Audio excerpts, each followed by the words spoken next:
What up, what up, what up? Welcome to the Final Countdown, brought to you by Marcus Berg Injury Lawyers. From accidents to injuries, workman's comp, and even wrongful death, Marcus Berg Injury Lawyers are the #1 legal team in Nevada. Give them a call, 702-222-4555. We are live from Gorilla Cross Studios in, as we always say, beautiful downtown Las Vegas. Days are getting a little chillier, but of course this show is keeping it hot. Joining me as always, I got my man Jeremy Long. What up, dude? What? You like it? You like it? You like it? Keeping it hot. Keeping it hot here. Coming in hot. Oh, come on now. Oh, yeah. You know how we do. You know how we do. Yeah, it's staying cold out there. But, you know, we got a great show, man. Got a great lineup. Great show. Yeah, got a great lineup. Guys, if you want to get involved with it, we always, express yourself, as we say. 702-608-3259. Did you watch the Soul Train Awards before you came in here? We don't want to go with what we talked about. Checks got to come in. Checks got to come in. So I'm going to kick like that. So, man, yeah, we have NFL football player, former Oakland Raider, Bob Golic. Bob's doing a lot of things out there, from radio shows to coming to Vegas to help propel not only the Oakland Raiders, but the Black Holes. So we're going to have a great conversation with him. Mm-hmm. We also have Johnny Spilotro, up and coming bull ring NASCAR driver, and have some exciting news from him. So that's a good show, bro. Yeah. And then, of course, Marcus Berg. Can't forget Marcus later Berg. On. Yeah, legalese. He's part of the show. Some weird stuff going on in Vegas. Oh my God, yeah. Have fun. Yeah, you may not. The NBA could still be in my realm, from what I'm hearing with Marcus. So, we will see. All right, to keep this thing pushing, man, let's do what we do about this time, a little barbershop chop. Barbershop chop. Now, in this first one, dude, I really, because I haven't even talked to you about this yet, which is surprising because, I see you damn near every day. But I have not talked to you about this, and the Cowboys have gone ahead and hired Mike McCarthy. Their second interview. God bless it. They're quick to pull the trigger. But they got former Green Bay Packer Mike McCarthy, who, kind of bowed out kind of ungracefully with the Green Bay Packers. Yeah, that's what you want to call getting fired. Yeah, right. Okay. He bowed out gracefully. Yeah. So how do you feel about that, man? We kind of talked about it last week, and the general consensus is maybe Jerry Jones held on too long to Jason Garrett, and gave him maybe too many chances, almost a decade as the head coach with nothing to show for it, really. And Mike McCarthy is a solid pick. Is it the best pick? I'd probably like a Ron Rivera better, but he got snatched up really quick as well. But at least it wasn't Marvin Lewis, which we'll get into this in a little bit. But Mike McCarthy's solid. He won a Super Bowl in his 4th year at Green Bay, and then kind of had some mild successes here and there, and they went to a couple championship games and things like that. But I like it. I think it's kind of a win now move. Like, right. Jerry's finally taking this serious. Like, I'm not immortal, and all the cocaine and everything else he's done over the years is probably going to catch up to him. Libel is probably going to catch up to him at some point. So, this is as smart a move as you can make, because who has the time to go get a Lincoln Riley or another collegiate coach, give them multiple years to learn the NFL, and then see if they can do and put your team over the top. You're wasting the prime of Zeke. You're wasting the prime of Dak if they keep him. Amari, there's so many guys on there. That young defense, you would waste the primes of trying to teach a college coach the NFL game. Well, we look at this. Do you see it as a scenario where the players themselves could come into this new coaching hire and have some respect for the coach as well? Yeah. Mike is, he's been to the promised land. What cures anything and what cures cultures, losing cultures, especially one as hard-nosed as Dallas and their fans and everything else, all the pressure that comes with it, is that he won a Super Bowl, and not just with any team or with any quarterback. Green Bay's a pressure cooker too. They expect results. They've been spoiled. Back-to-back Hall of Fame quarterbacks, right? And each of them has a ring. I mean, I'm come a Lions on, fan, so believe me, I understand. Yeah, I mean, you understand being spoiled to a certain pedigree and a certain level of success. You don't have to win a Super Bowl every year like the damn Patriots, but you have to be at least in the conversation. And the results wise, you need to make the playoffs consistently, which Mike McCarthy did. I think 8 or 9 straight seasons of playoff appearances. That at least gives your team a shot. But if you're Dallas and you're 8-8 every single year, you're getting no shot to get anything. So, this team needs an identity. I think Mike McCarthy will do that, will give that team an identity and give them a chance to win. It's going to be interesting. Now, I always love the end of every season because it goes into great speculation with all the changes from personnel, coaching staff to player. And so next year, this season right here is Dallas's year. I'm telling you right now, you can go ahead and mark it down. Wow.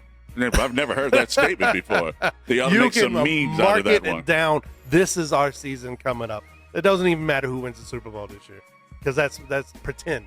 Next year is Dallas' real championship. All right, Quan had a laugh there. All right, so keeping on the whole realm of coaches, Mike Leach Mike Leach leaving the college. That's never happened before. That's weird. Yeah. Mike Leach leaves Washington State for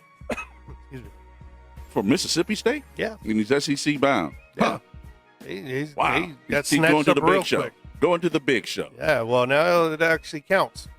You have to go there and you have to succeed on some kind of level. They're not going to let you pass with the Mike Leach has had this up and down career. He's a really funny guy to interview. I think he seems like a good, nice dude, a guy you probably want to have a beer with or something like that. But, now it puts him in a position. Now he can kind of get these recruits that look at the SEC as this holy grail kind of place. So give him a couple years. We'll see. I mean, it'll help him in the meantime if he can go in there, reform this team, and beat a few of the lower level SEC schools and make it look good. He'll have a good track, man. So we'll see what happens. That's a smart move by Mississippi State. Offensive-minded coach going to what could be considered a defensive conference. So that should be also a little interesting to see. If nothing else, his teams are going to get in some shootouts, and that's always fun. No, that should be great. That should be great. College football, LSU, as we all know, is playing Clemson in the national championship game. I'm looking forward to this one. It's the big boys. It's the big haymakers. It's Fury. It's Tyson Fury. It's it. I look forward to it.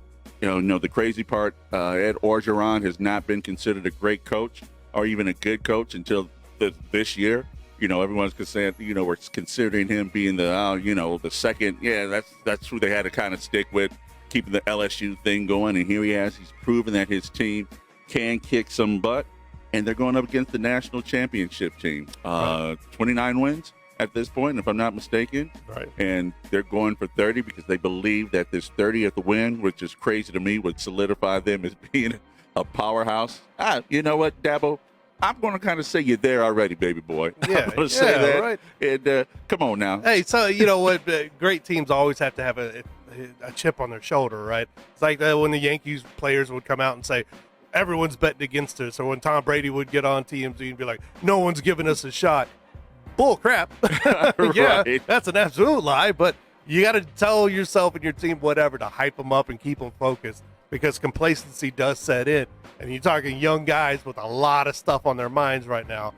You know what that is, And so, I mean, you got a great quarterback in Trevor Lawrence. You had this great team around this really dynamic playmaker going up against another set of dynamic playmakers. And Edo always had that darndest of all things, which was potential. And that's all they said about Edo as far as coaching and everything. He's got the potential. He's got a great mind for the sport. They said the same thing about Jason Garrett, and that turned out really great.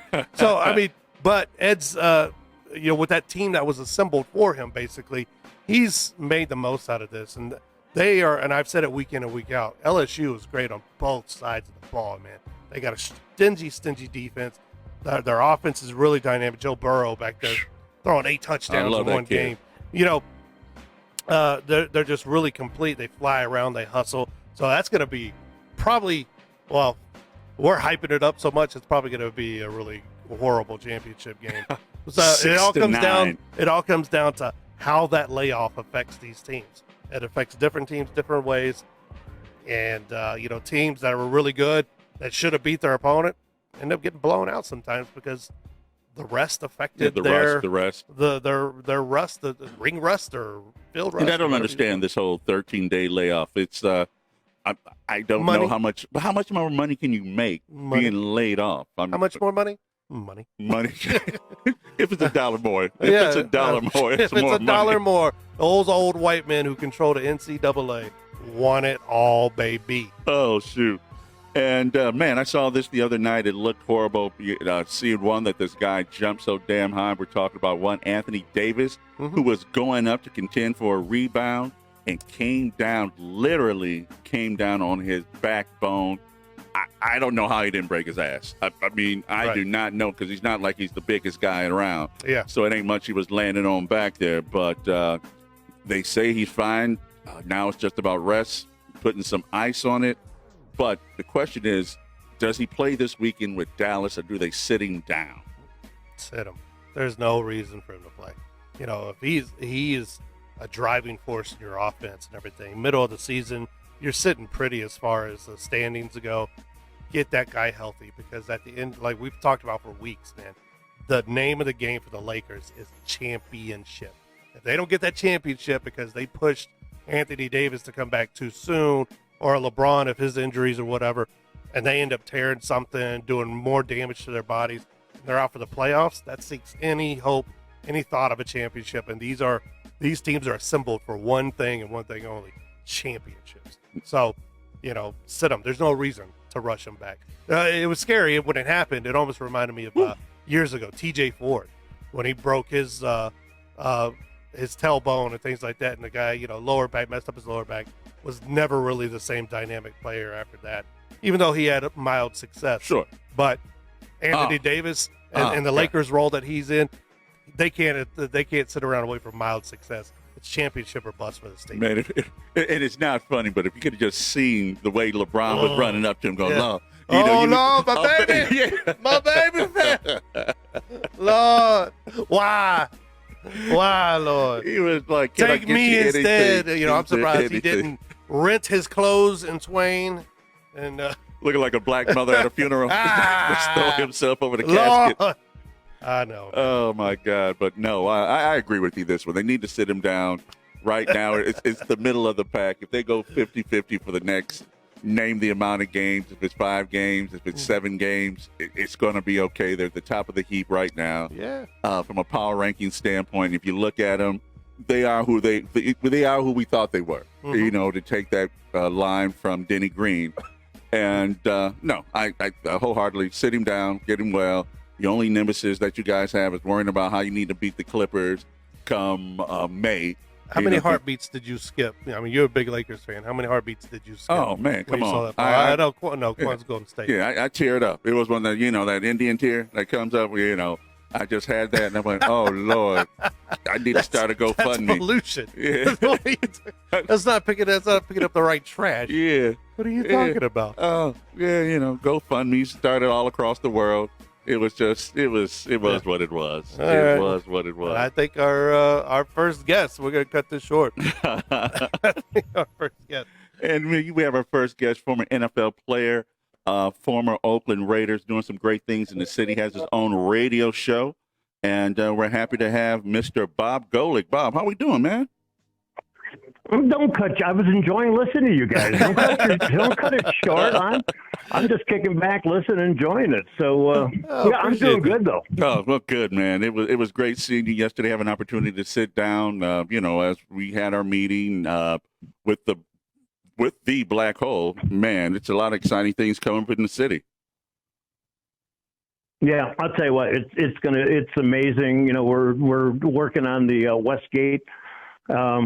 Having ourselves a Super Bowl party, and just the idea of waking up there's so many Raider players that are living here quietly, and with the Raiders coming in, I tell you, it's going to be good, very good. Yeah, man. If yesterday's meeting is any indication, no kidding. How are you keeping yourself busy these days, man? With the Raiders officially on their way here. Now, I mean, I guess number one, do we call them the Las Vegas Raiders now? Do we have permission to call them Las Vegas Raiders now? I don't know. I just say Raiders because I don't want Mark Davis mad at me for something. So it's too early in the relationship relationship be careful. To set it off with the wrong That's foot. right. Yeah. I think his dad liked me, which you could never tell by talking to him. Oh my God! And first practice I played 10 years. I'd finished up in Cleveland. And then they signed me for my 11th year. I got 4 more with the Raiders. And they said, first practice, I'm out there in the silver and black going, this is freaking so cool. And I'm walking off, and Al Davis is standing right there. And I go, and I just was excited. Said, hey, Mr. Davis, how you doing? And he looked at me, and he said, how am I doing? I ain't won a Super Bowl. I ain't won a blanking Super Bowl since '84. How the blank do you think I'm doing? And I'm just like, all of a sudden I feel an arm on my shoulder, and it's Howie Long, and he kind of leans in and goes, don't talk to him unless he talks to you. It's okay. Now you tell me, Howie. Now you tell me, man. Man, so you said, no kidding. Tell me ahead of time. so you said that experience with the Raiders was the first time that you were there, that you were so excited. What was the whole experience with the Raiders? I mean, was it what you thought it was going to be? Was it fun? Was it just a grind? How was it with you? Oh God, it was unbelievable. The Cleveland, my 7 years in Cleveland was good because I was born and raised in Cleveland. So, it was like playing for my hometown. Well, actually I was. But when I got to Raiders, I mean, it just, like I said, something as simple as putting on the silver and black was just, and he'd look, and I used to stand in the mirror quite a bit. But no, I didn't stand in the mirror. But then you realize that you're part of this tradition, wherever it is, whether it's Oakland, whether it's LA, and now whether it's Las Vegas. But it was good, great players. And with Howie and Greg Townsend, and I mean, Marcus Allen, Bo Jackson, and we just had, and they're all great guys, and we just had a great time playing. Until my 14th year, and at that point they said, I think you might be done. That's okay. Thank you, Mr. Davis. But you had a good run, and I'm sure your body was telling you the same thing. Yeah, but I was self-medicating. Oh, there you go. Hey, it was Oakland Raiders. Okay, I'm just kidding. I wasn't self. Oh yeah. Yeah, I mean, I guess beer could be considered self-medication. Sure. Well, that means I'm definitely a pharmacist. There you go. For your most of your playing career, man, you rocked the sweetest mullet in the NFL history. What I mean, did you on purpose just say, "Hey, yeah, I'm gonna have this sweet ass mullet," or was it just something? I don't care about my hair. I'm just out there. I'm a football player. I'm just gonna do rock the Samson look. Mindset behind that beautiful piece of NFL lore right there. Well, I guess I can tell the truth now. I love the Bee Gees. And Barry Gibb had the sweetest hair, so I don't know, man. It just got. I think when I got away from Cleveland, and my parents were still in Cleveland, so even though I was very much an adult, you always still try to want your parents to be happy, proud of you, not give you dirty looks when you come over for dinner. And so by the time I got out here, it was growing longer, and I was having fun. In fact, my dad one time goes, my mom goes, she goes, your hair's so long, I can't see the name on your back of your jersey. And I said, well, you know my number. She goes, don't be a smartass, Bobby. Oh, crap. Yeah, so there was I actually saw a website one time, and they had me listed as the number five best mullet in sports history. See, there we go. And I'm like, hey, that's pretty cool. Yeah, number 5. And I think who was old Kings coach back when Gretzky was playing? Oh, he got number 1. Yeah. I know who you're talking about. that little piddly rat tail thing he had going. I'm thinking, there's no way he should have been in front of me. It was thin. It wasn't as thick and luxurious as yours was, lustrous as yours was. Yeah, So yours was kind of feathered and lethal, though. I mean, it had its own persona. Yeah. I tell you what, if I had the exposure that Troy Polamalu had, I've been doing those shampoo commercials. See, timing is everything. He had some great hair. Yeah. No, he still does. You still do. Well, Yeah. you can't be bad at it. You could be stuck with what I have in the back of my head, like a little pool. I'm rocking the pre-George Jefferson, so you could be going down that road. Could be. So well, I already told my wife that if the mullets come back into style, I'm going back. And as you get older, like you said, things start to get a little thin. And she goes, well, I just don't want you looking like Friar Tuck. And I'm like, what the hell? You're gonna have that mullet and that big old bald spot on the back, man. Just at that point, you gotta tap a brother on the shoulder and be like, hey, man, just let it go, man. I mean, that was like James Taylor in the old days, man. He was like this badass with nice long hair when he was younger. He gets older and he's got this Friar Tuck thing going. So, oh God, well, man, you come from a football family, and which to me is one of the greatest things. I have two cousins who played in the NFL, and I know how competitive. How competitive was it for you and your brother Mike back in the day, especially with you being the older brother? Were you just out there just smacking him around, teaching him, learning him things? Or was he literally that little brother that looked up to you? I wasn't allowed to smack him because my dad would get pissed at me. Bobby, you're bigger than your brothers. Stop hitting them.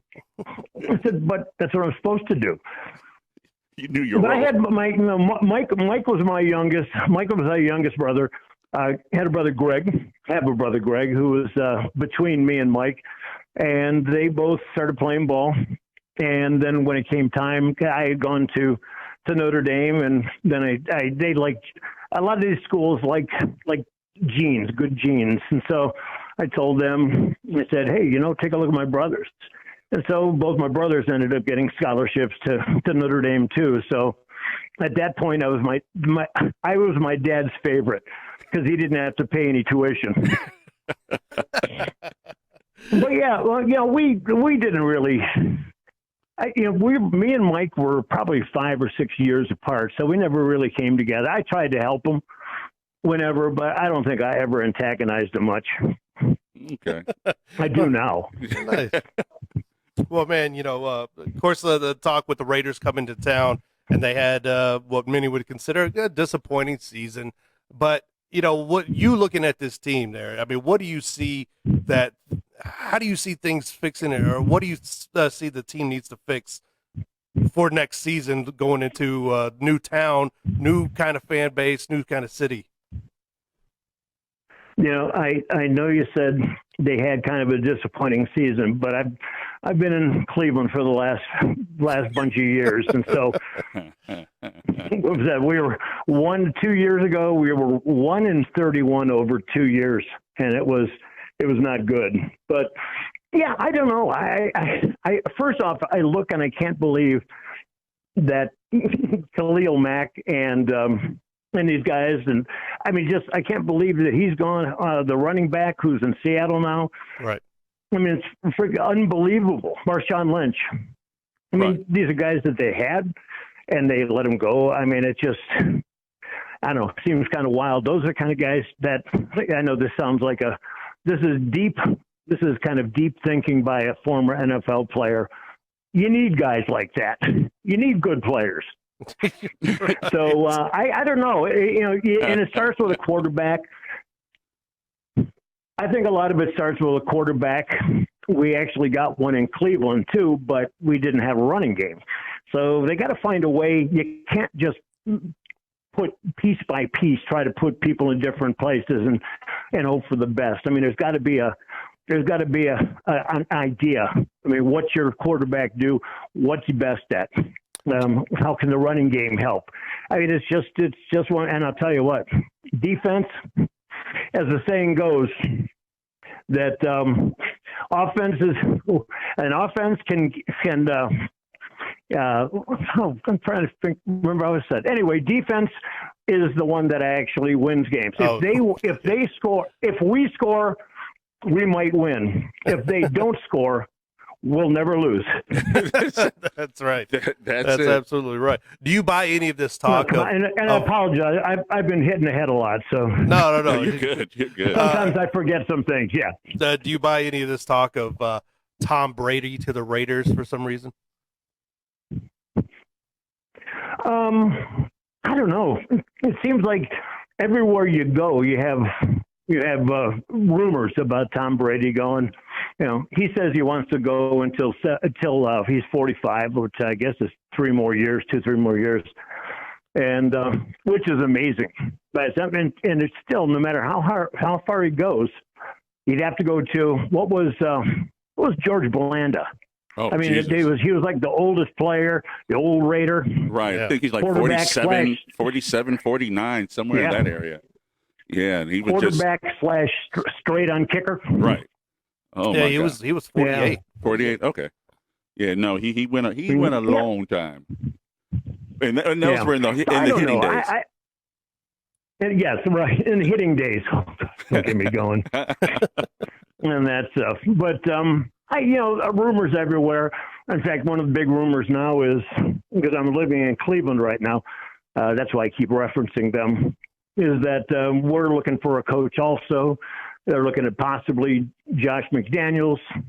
And so, of course, now the word in Cleveland is, oh, my God, if Josh McDaniels comes from the Patriots, maybe he'll bring Brady with him. Yeah, right. Okay, keep your fingers crossed. Yeah. People lose their minds with this crazy stuff. Like, come on. We're talking to former NFL player, Cleveland Brown, and former Raider, Bob Golic. Bob, before we let you go, are there any events that are coming up that people come see you? When's your radio show on? How can we attach with you? Well, my radio show is at a station, WNIR. It broadcasts locally in Cleveland, Akron area, but we're online at WNIR.com. And it's not really a sports show. It's kind of everything else: politics, religion, anything that pisses people off. There you go. So makes it kind of enjoyable. And then we've got a big Super Bowl party coming up. During the Super Bowl at Westgate Hotel. So we're finalizing that all together, and we'll be there hanging out. We've got some really, really good former Raiders coming in. I don't know if I'm allowed to say just yet, but okay. It's going to be amazing. Well, that's it. Well, I know we look forward to it. Yeah, as we get closer to Super Bowl, once we find out, we'll talk to you again, and we'll have those names released and really pump up what you guys are doing, because we met with a number of you guys last night. I know it's only a small portion of the former Raiders players that now are here and that are actually moving here, which is crazy. So I can't wait, and I know Mike, I speak for Mike here, but we can't wait to work with you guys and do some stuff long term and have some fun doing it. I tell you what, this is being back in the Raider fold in the family. It is, it feels like that. It feels like you're a group of people that are, no matter where you are, it's this big family that gets together. And it's been so exciting to see a lot of the guys I played with and some of the other guys. It's a great feeling, and they're going to bring that feeling to Vegas. That's it.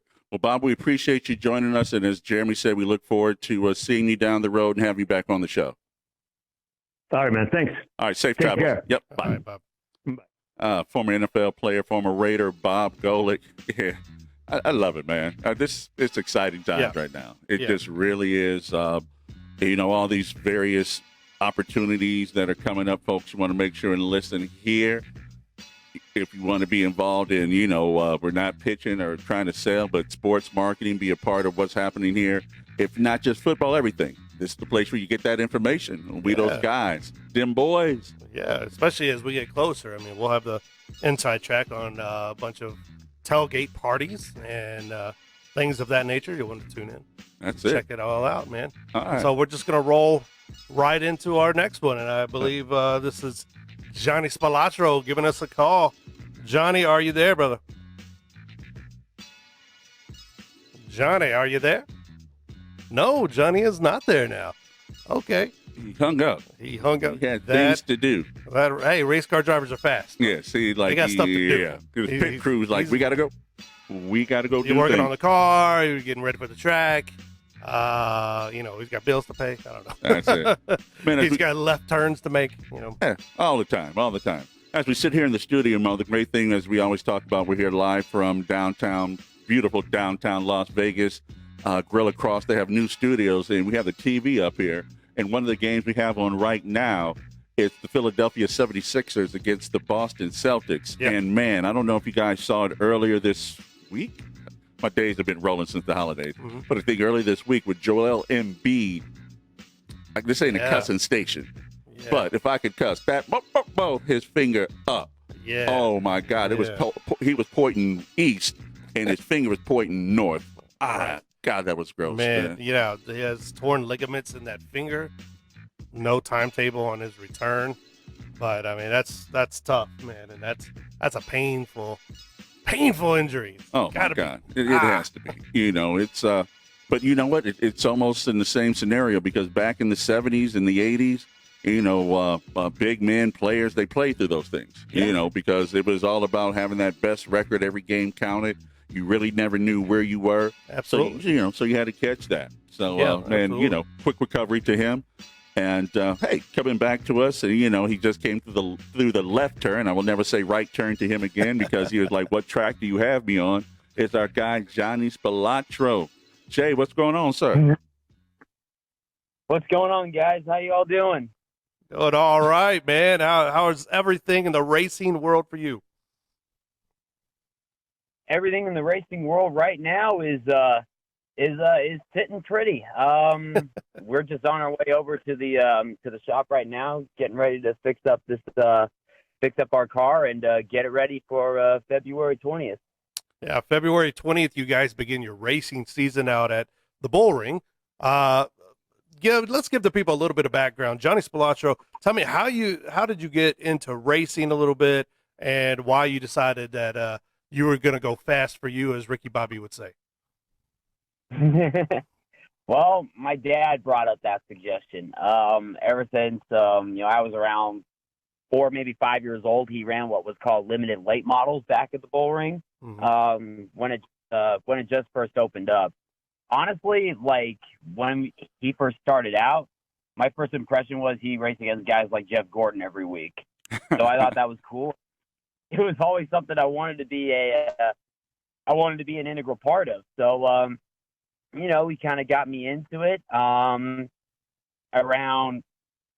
say around 10, maybe 11 years old. That's when I hopped into Bandoleros.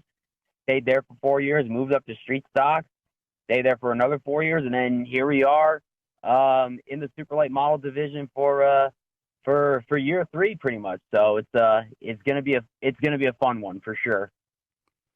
So I mean, with the we're talking to Johnny Spilotro, and what is the class that you're racing right now? I'm sorry.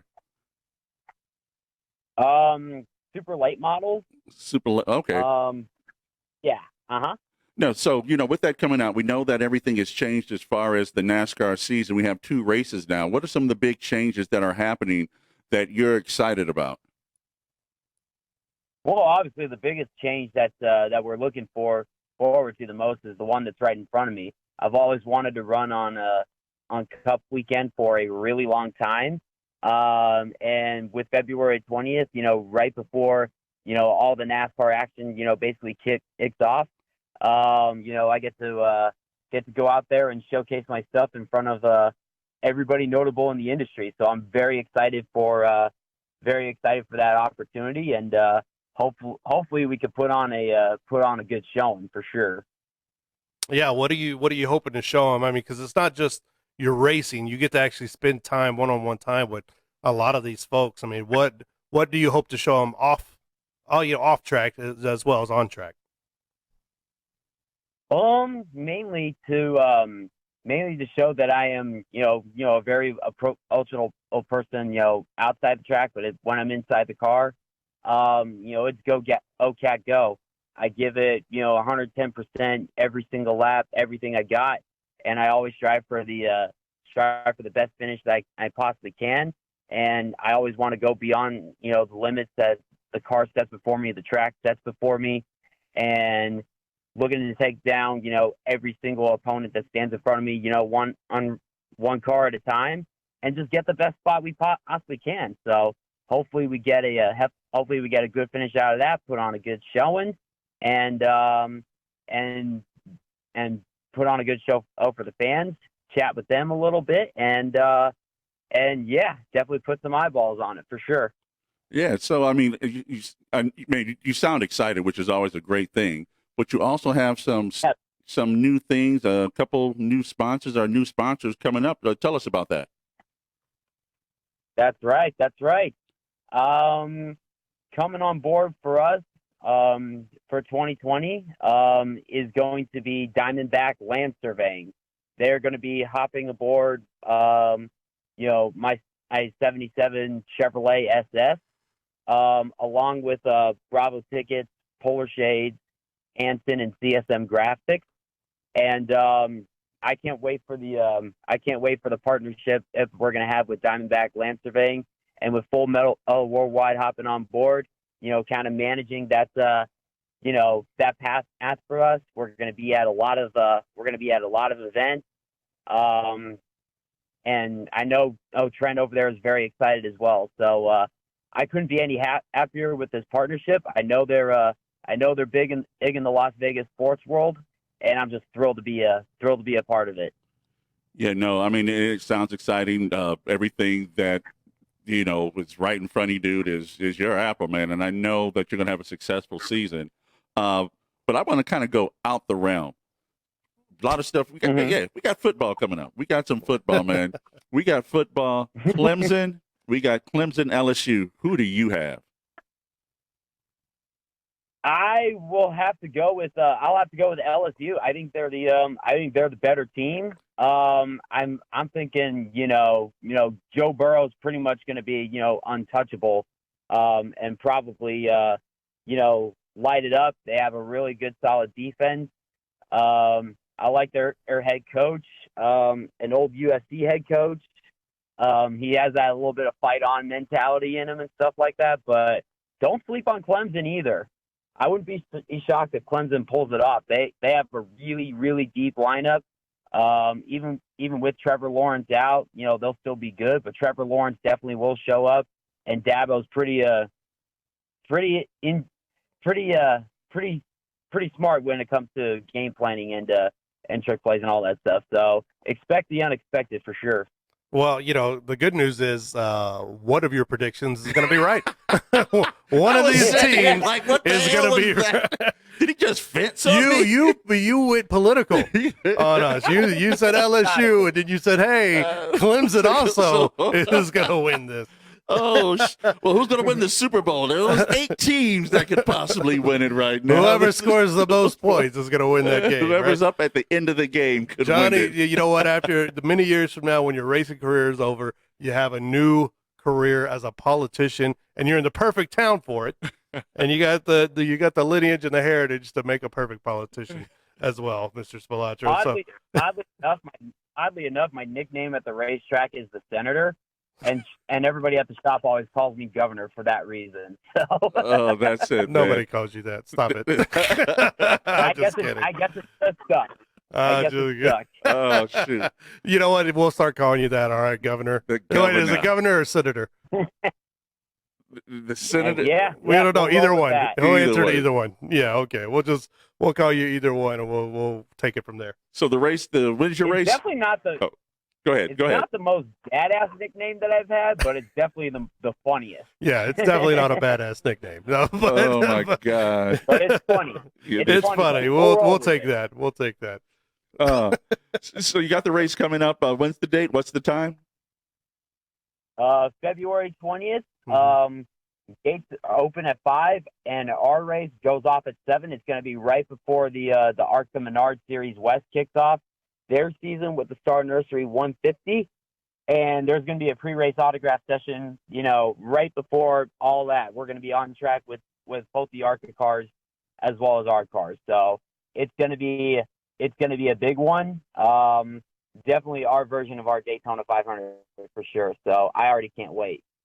Well, that's it, man. We appreciate you coming on the show. We're excited about the partnerships ahead for this upcoming season. And Johnny, man, go do whatever you do with that car to get biggity boogity boogity or whatever the hell that thing is. And we look forward to talking to you and seeing you soon, brother. Absolutely. Got to thank my guys at SG Speed. That include, Scotty, Pop, Vince, Aaron, everybody that works on the car day in and day out. They definitely make sure that I look better than I actually am. But without those guys, none of this would be possible. And we definitely have that drive to win with that support for sure as well. So thanks to them, Diamondback Land Surveying, Bravo Tickets, Polar Shades, everybody on board. It's going to be a great 2020. Hopefully we can come out on top. That's it. Go. All right, Senator. We'll talk to you soon. All right. Talk to you guys soon. All right. Bye. Johnny Spilotro Jr. The governor. Yeah. It's political. Remember that. I know it, guys. Yeah. Come on. No. If someone called me that, we'd have to fight. You made that up. You made that up. You want a real nickname? All right, we'll call you the Liar. How about that? Says the Liar. Remember that? We're going to bring that back now. Oh, man. Just kidding. Spilotro, a wonderful guy, man. Oh, no. Good kid. It's going to be, he's a great kid. Great kid. And we're going to roll right into our next one. As always, we make time for legal happenings in Vegas and in sports, and especially when those happenings are as weird as this one today we're going to talk about. Marcus Berg from Mossberg Injury Lawyer. Jonas, what's up, Marcus Berg? How are you, sir? I'm pretty good. How you fellas doing? Marcus, I decided just now you need a nickname. We got to nickname you. I'm going to roll it around in my mind, but we need to give you a nickname. Sounds good. He said Iceberg. Good. Iceberg. Iceberg. Hold on. Someone called you that in your life, haven't they? Oh, of course. Yeah. See, that's low-hanging fruit then. I can't do that. He's like, that was just right there. He's like, that was junior high. That was junior high. I'll think about that. I will get back to you guys. Oh, that's it. So, you know what? We're going to do this. We're going to go serious then funny. And we're going to go out with the funny one. Okay. So, the serious one, which the fact that I'm even calling anything that the Dallas Cowboys do serious, is that, man, this Rooney Rule. I got this bad. I just don't like the Rooney Rule. Being a man of color, brother, African American, whatever thing we're calling black, high power. It just rubs me the wrong way. What the Dallas Cowboys just did with talking to Marvin Lewis, giving him a couple high fives and a ham sandwich out the door, then immediately hiring Mike McCarthy. I just go, what is this, a show? And we just cow and bell and whistles, man. Am I wrong for am I wrong about this Rooney Rule? Shouldn't it be a little better than the way it's written out? Yeah, I think the way they've done it, there's no teeth to it.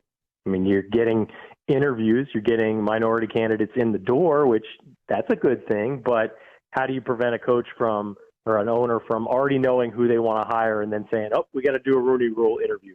Because essentially that's what happened in Dallas, and that's what can happen all the time.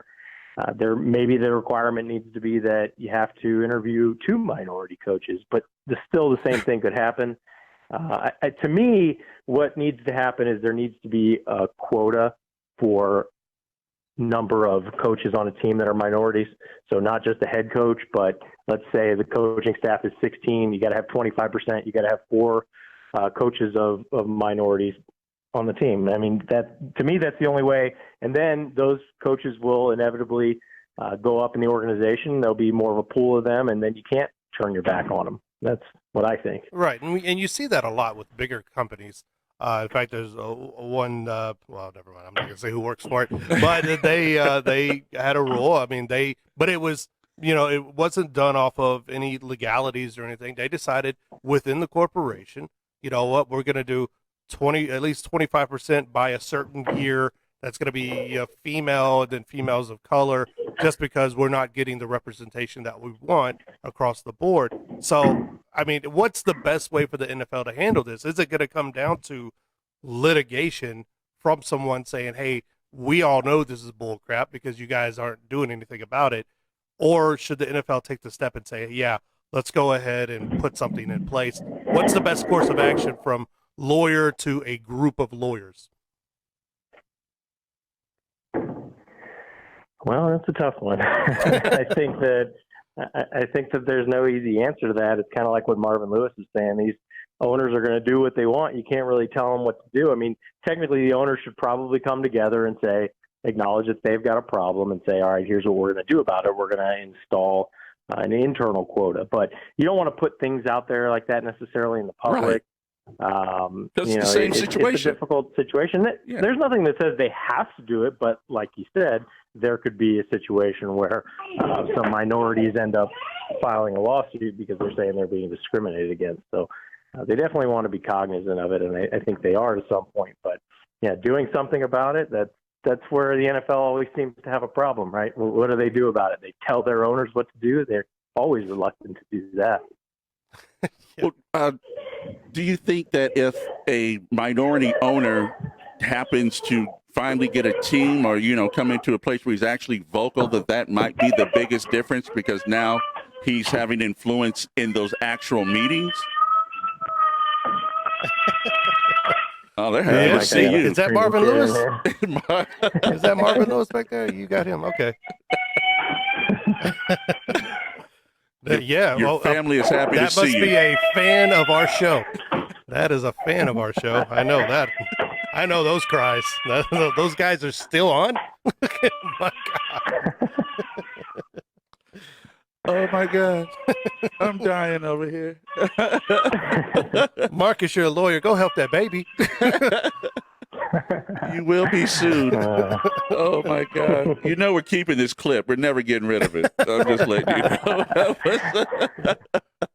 You need some babysitters. We're good at that. Oh my God. I forgot what I even asked you, man. So, it's good. So, you know what? I think we all agree that there's a conundrum. The NFL has a conundrum, and they really have to work this thing out. And the question was, we think we finally have a minority owner in the NFL. Do you think that's when things will get changed because now he is sitting in the actual meetings and hearing these conversations?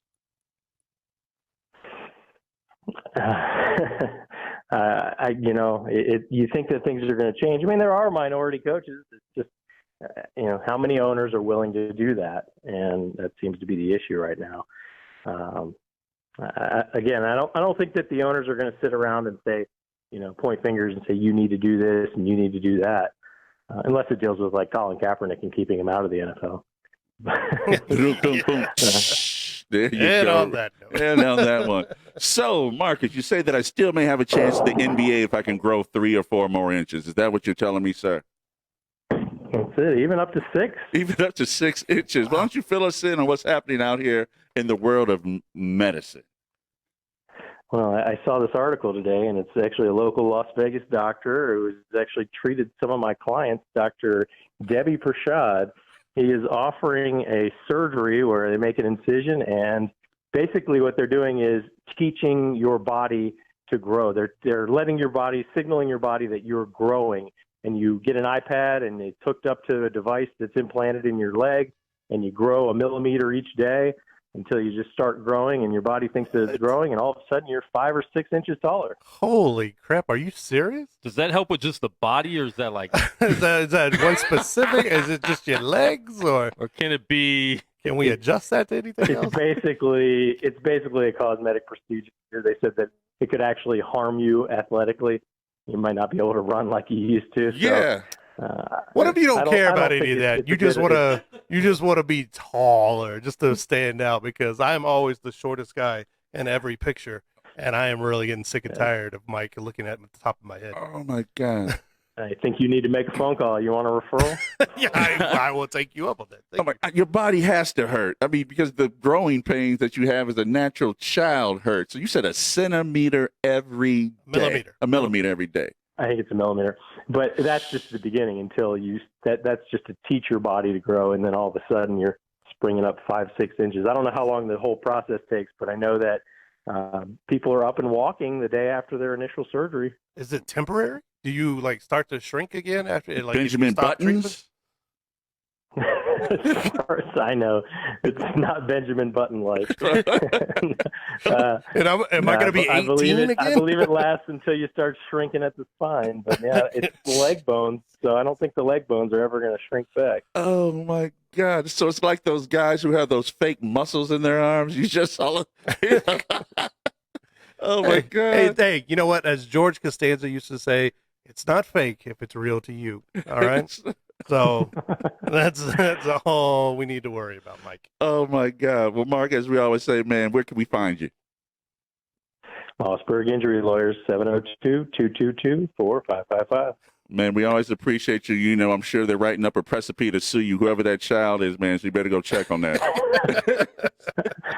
Good thing I wasn't driving. That's it. That's it. All right, man. We'll talk to you later. All right. Take care, guys. Bye. Oh, What if it's just your legs? That means your legs just keep growing. The rest of your body's small. Yeah. You look like Manute Bowl. You look really weird. Like, do you get to control it? Like, I don't want to grow 6 inches because then my legs are going to be super Depends. long. We're all sitting. He never talks on the show, but this contemplating thing this. He was like, he's in on this one. Spin the wheel. He's in on this one. Every time you say something stupid, we're just going to spin the wheel. And what wheel? What wheel are we talking about? This one right here.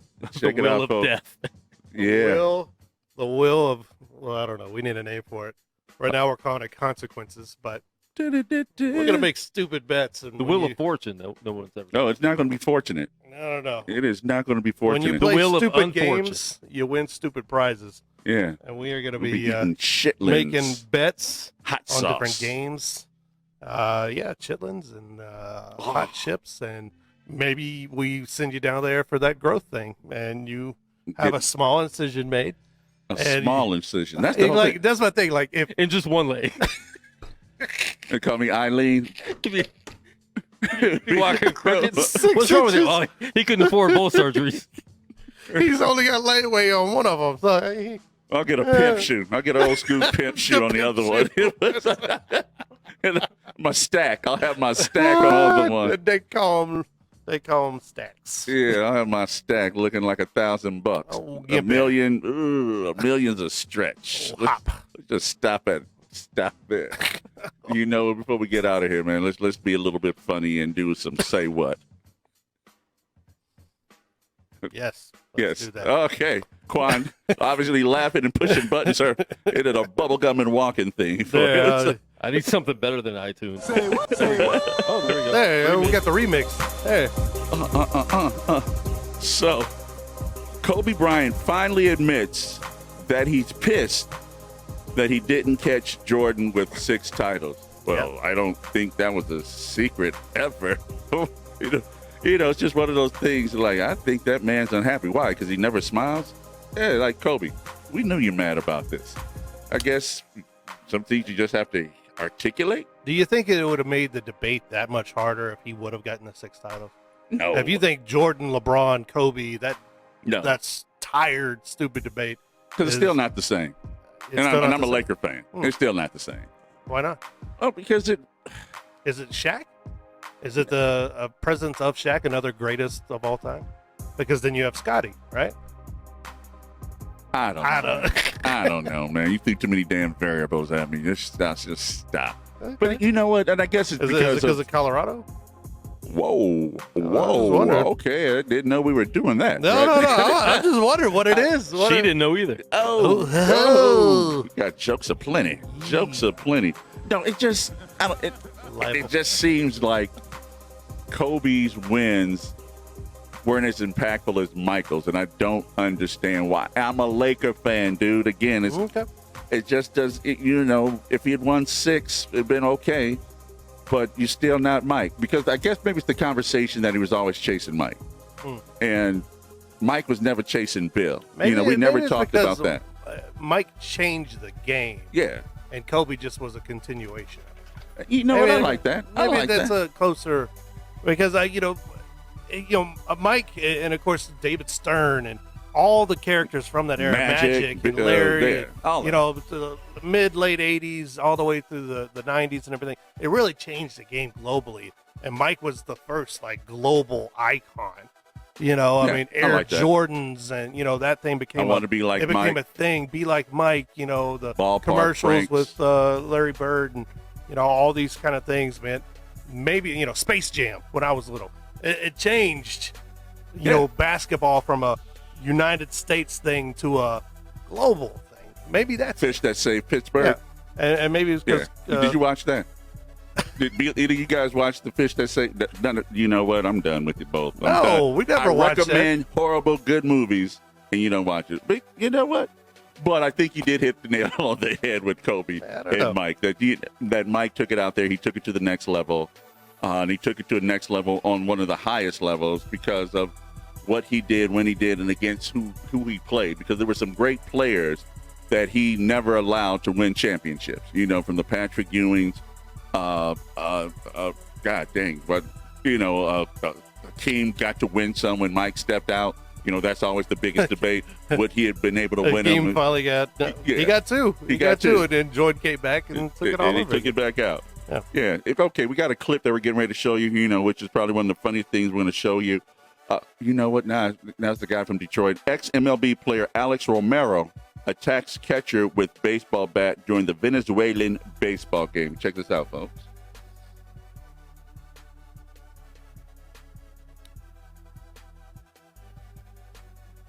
Oh. What? Look at this. And that was a melee. Oh, that is, they are fighting everywhere. I've seen that on 8 Mile. Yeah. I've seen the baseball swing on 8 Mile. Yeah, normally there's sound to this. There's a guy doing play-by-play or whatever in Spanish. But Alex Romero was briefly with the Arizona Diamondbacks, I believe.